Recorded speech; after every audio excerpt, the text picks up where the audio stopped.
భద్రాద్రి కొత్తగూడెం జిల్లాలో గంజాయి పట్టుబడింది. జిల్లాలోని ఫారెస్ట్ చెక్ పోస్ట్ వద్ద తనిఖీలు చేస్తుండగా ఓ కారులో సుమారు 228 కిలోల గంజాయిని పోలీసులు స్వాధీనం చేసుకున్నారు.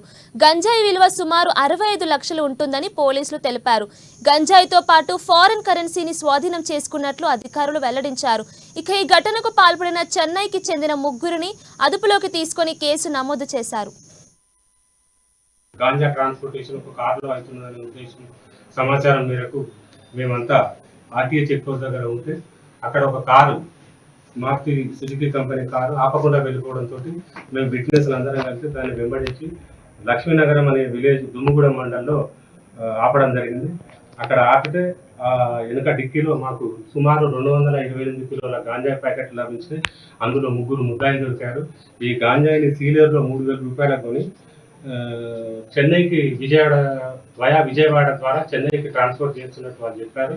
దాదాపు 6,84,000 రూపాయలు వాళ్ళకు క్యాష్ చెల్లించి దీన్ని చెన్నైకి తరలిస్తున్నారు. దీని యొక్క బహిరంగ మార్కెట్ విలువ 57 లక్షల రూపాయలు ఉంటుంది. దాని యొక్క కారు విలువ 5 లక్షలు ఉంటుంది.